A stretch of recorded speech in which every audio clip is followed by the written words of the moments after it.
तो आज के इस वीडियो में हम लोग क्लास 12th के हिस्ट्री का सब्जेक्टिव क्वेश्चन को पढ़ेंगे जो बहुत ही इम्पोर्टेंट हैं।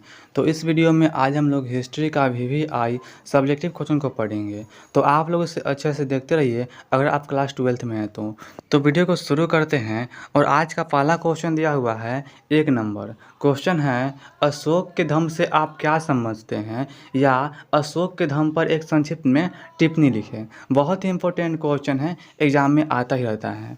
तो इसका उत्तर होगा अशोक के धम्म में वर्णित है धम्म साधुता है, बहुत बड़े से कल्याणकारी करना, कोई पाप न करना, मृदुता, दूसरों के प्रति व्यवहार में मधुरता और दया दान तथा सुचिता है। मतलब कि धम्म में यह वर्णित मतलब कि अशोक के धम्म में यह वर्णित है कि धम्म साधुता है और धम्म में बहुत अच्छे से कल्याणकारी कार्य करना होता है और इसमें कोई पाप करना नहीं होता है। इसमें मृदुता होती है, दूसरे के प्रति व्यवहार होती है, अच्छा व्यवहार होती है और इसमें दया है, दान है तथा सुचिता है। और उसके साथ साथ में यहाँ पे दिया हुआ है क्या कि प्राणियों का वध न करना, किसी प्रकार के हिंसा वाला काम न करना, माता पिता तथा बड़ों की आगे करना। मतलब कि इसमें कह रहा है कि इसमें और भी कुछ है, जैसे कि आपको है प्राणियों का वध न करना, किसी प्रकार की हिंसा भी न करना है और माता पिता के साथ साथ बड़ों का भी आज्ञा मानना। ये आपका धम्म में अशोक के धम्म में वर्णित है। तो इसका आंसर हो गया, आप लोग इसे स्क्रीनशॉट ले लीजिए। अब देखिए आगे दिया हुआ है 2 नंबर। यहाँ पर कह रहा है क्या वैदिक सभ्यता की विशेषताओं को लिखें। तो इसका आंसर होगा वैदिक सभ्यता की विशेषताएं निम्नलिखित हैं जो इस प्रकार हैं। तो पहला विशेषता इसका दिया हुआ है कि वैदिक सभ्यता को हम लोग ग्रामीण सभ्यता भी कहते हैं, मतलब कि वैदिक सभ्यता ग्रामीण सभ्यता थी। दूसरा दिया हुआ है कि वैदिक सभ्यता पितृ सत्तात्मक थी, मतलब कि यहाँ पर पिता की प्रधानता थी। समझे, मतलब कि वैदिक सभ्यता पितृ सत्तात्मक समाज था। समझे। आगे दिया हुआ है 3 नंबर। इसमें कह रहा है क्या इस सभ्यता के लोग व्यवसाय के रूप में कृषि और पशुपालन करते थे। मतलब कि इस सभ्यता के लोग व्यवसाय के रूप में कृषि भी करते थे और साथ साथ में पशुपालन भी करते थे।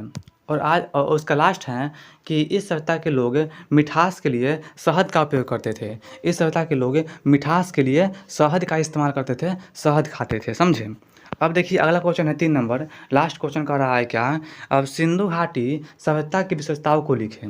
सिंधु घाटी सभ्यता के विशेषताओं को लिखें। तो इसका आंसर होगा सिंधु घाटी सभ्यता की विशेषताएं निम्नलिखित हैं जो इस प्रकार हैं। तो पहला विशेषता दिया हुआ है कि सिंधु घाटी सभ्यता को हड़प्पा सभ्यता के नाम से भी जाना जाता है। इसका पहला विशेषता ये हो गया। और दूसरा विशेषता है कि यह सभ्यता नगरीय सभ्यता थी, मतलब कि सभ्यता थी ना वो आपका नगरीय थी। आगे दिया हुआ है 3 नंबर कि यह सभ्यता पितृ सत्तात्मक समाज थी। समझे, यहाँ पर समाज होगा कि थी, मतलब कि यहाँ पर पिता की प्रधानता थी।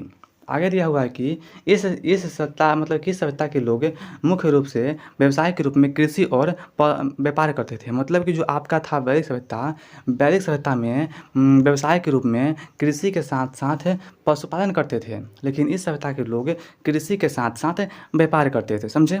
अब लास्ट हैं कि इस सभ्यता के लोग मिठास के लिए शहद का उपयोग करते थे। तो अगर आप लोगों को वीडियो अच्छा लगा होगा तो वीडियो को लाइक कर दीजिएगा और अपने दोस्तों में शेयर कर दीजिएगा। और इसी प्रकार के वीडियो पाने के लिए चैनल को सब्सक्राइब करके ऑल में कर लीजिएगा ताकि आप लोगों को वीडियो मिलता रहेगा। तो अब मिलते हैं अगले वीडियो में, तब तक के लिए धन्यवाद।